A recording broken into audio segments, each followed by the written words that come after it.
जब मालिक से प्रीत लगती है तो बड़ा जबरदस्त आनंद होता है। शुरू हुई हुई प्रीत नाम लिया लिया होता है, सुमरन करता है, बहुत सारे लोगों को गुमराह कर देता है। वो अपना एम, अपना लक्ष्य भूल जाते हैं, बुराइयां करते हैं, काम वासना, विषय विकार, क्रोध लोभ मोह अहंकार, मन माया के हाथे मजबूर हो जाते हैं, उन्हीं के हत्थे चढ़ जाते हैं। फिर दोष गुरु पीर फकीर को देते हैं कि मेरी ये इच्छा पूरी क्यों नहीं हुई, फलां इच्छा पूरी क्यों नहीं हुई। खुद कभी नहीं सोचते कि मैंने कितने पाप किए, मैंने कितनी गलतियां की, कितने गुनाह किए। हम एक उदाहरण दिया करते हैं, जब आदमी वचनों का पक्का है, सेवा सुमरण करता है, जमींदार भाइयों को अच्छी तरह से पता है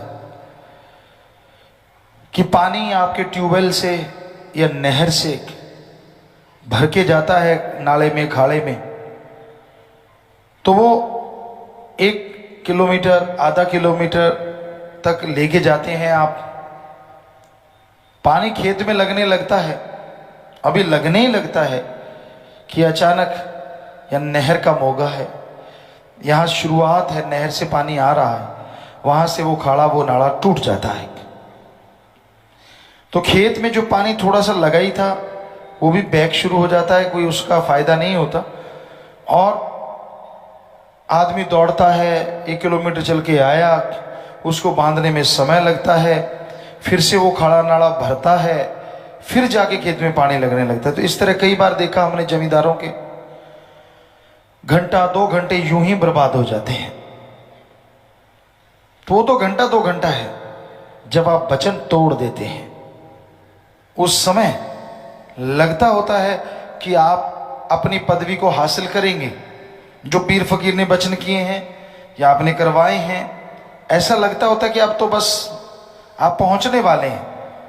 आपका मन अहंकारी इतना आपके ऊपर हावी होता है, आप वचनों में गलती करते हैं, फिर वो खाड़ा नाला पीछे से टूट जाता है और जो रहमत बरसने वाली थी वो सारी वापस चली जाती है। एक और उदाहरण दिया करते हैं कि एक जमींदार था, सीधा साधा। कोई संत पीर फकीर आए, उनकी सेवा करने लगा और संतों को पता चल गया ये बहुत लोभी लालची, दूर करें तो कैसे संत अपने तरीकों से दूर करते हैं। तो उन्होंने क्या किया, जब संत उस गांव से जाने लगे कि भाई हम फलां गांव जा रहे हैं, मांग तू क्या चाहता है, तूने तो बहुत सेवा की है हमारी। कहता नहीं जी कुछ नहीं चाहिए। कहते फिर भी? कहता जी फिर ऐसा कुछ दे जाओ मेरी हालात सुधर जाए, अमीरी आ जाए। कहने लगे ठीक है, ये मंत्र ले ले, इसको पढ़ के जो लोहा तू हाथ में रखेगा, बोलते जाना बन जा सोना, बन जा सोना, तो वो सोना बन जाएगा। मन बलियां उछलने लगा, मौज बन गई, कमाई की जरूरत क्या है, लोहा लेके बैठेंगे और मंत्र पढ़ के बन जा सोना करते रहेंगे, कौन सा मुश्किल काम है। तो संत अभी गए ही नहीं थे कि शुरू हो गया, लोहा हाथ में ले लिया, किलो का बाट, 2 किलो का बाट, जो भी वहां पड़ा था उसने जल्दबाजी फटाफट किया, शुरू हो गया बन जा सोना मंत्र के जाप के बाद। लगा रहा, घंटा गुजर गया, थोड़ा जी उगताया, यार 1 घंटा हो गया, फिर लगा रहा 2 घंटे, 3 घंटे, 4 घंटे। और पुराने टाइम में पशुओं के पीछे घूमने वाले जमींदार, इतना सहन शक्ति नहीं होती थी, पशुओं को गालियां देना शुरू कर देते, डंडे मारते थे। तो आ गया गुस्सा, कहता यार ये बाबा ठगी मार गया। फिर घंटा जैसे तैसे गुजारा, लेकिन पारा आसमान पे छू गया। गुस्से में पूरा लाल पीला, जब ऐसे घंटे कुछ गुजरे तो बस लास्ट में बोला, कहता सोना नहीं तो पित्तल ही बन जा। और आंखें देखी खोल के तो वो पित्तल बन गया। अब दौड़ा कि फलां जगह गुरु है, दौड़ा दौड़ा गया, गुरुजी आप तो कहते थे सोना बन जाएगा, ये तो पित्तल बन गया। संत मुस्कुराए, सब पता था उसकी खसलत का। कहने लगे तूने क्या किया था? कहता जी मैं 3, 4, 5 घंटे लगातार लगा रहा, बन जा सोना। मुझे गुस्सा आ गया और मैंने कह दिया सोना नहीं तो पित्तल ही बन जा। संत हंस के कहने लगे बस वो पित्तल की जगह उस टाइम अगर सोना कह जाता तो ये सोना ही बन जाता।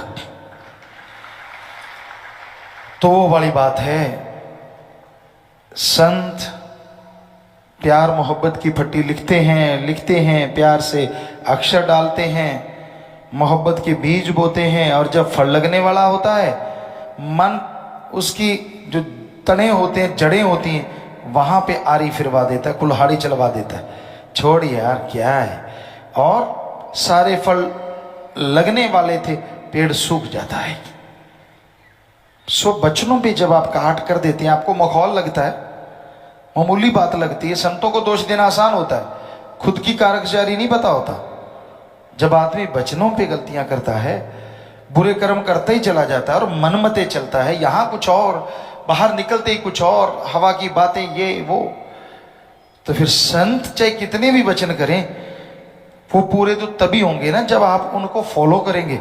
संत कहते इस रास्ते पे चलना, हीरे मिलेंगे, कहता नहीं मैं तो उधर जाऊंगा, तो उधर तो फिर टॉयलेट ही मिलेगी भाई।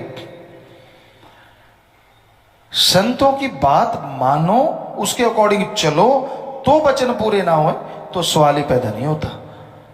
मानो ना वचन तो किए थे, वचन तो हुआ था, खुद क्या करते हो आप? तो भाई बिना वजह मन के पीछे लग के अपना सब कुछ गवा बैठते हो। तो फिर से वो खाड़ा नाड़ा बांधते हैं, पानी फिर 2 घंटे बाद। उसी तरह जब वचनों में गलती करते हो, आप माफी लेते हो, घंटा सुबह शाम सुमन करते रहो, परहित परमार्थ करो, तो फिर पता नहीं कितने समय बाद फिर से वो तार जुड़ेगी, फिर से वो नजारे आने शुरू होंगे। पर फिर ये ना हो कि आप दूसरी बार गलती कर दें, क्योंकि मन का क्या, जब एक गलती कर लेते हैं ना मन, फिर ललचाता रहता है, आदमी का जी ललचाता है, कौन मुझे कोई देख रहा है, मैं तो अकेला हूं, यहां तो कोई है ही नहीं। फिर गलती करता है और बस खाड़ा जब बार बार टूटता है ना, वो कमजोर हो जाता है, फिर बांधने में जल्दी से टाइम नहीं काबू आता, घग्गर नदी के बांध की तरह, फिर तो बिखर जाता है, सारी बारी बर्बाद हो जाती है। फिर तो 2 घंटे सुबह शाम सुमन करो, तौबा करो सात संगत के सामने, क्योंकि सात संगत भगवान का रूप होती है, मालिक होते विराजमान।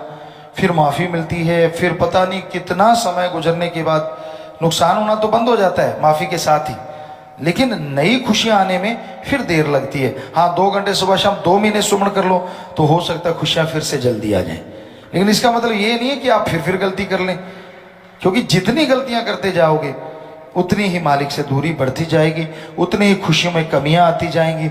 जो मर्जी कर लो, आपको वो आत्मिक शांति, परमानंद हासिल नहीं होता।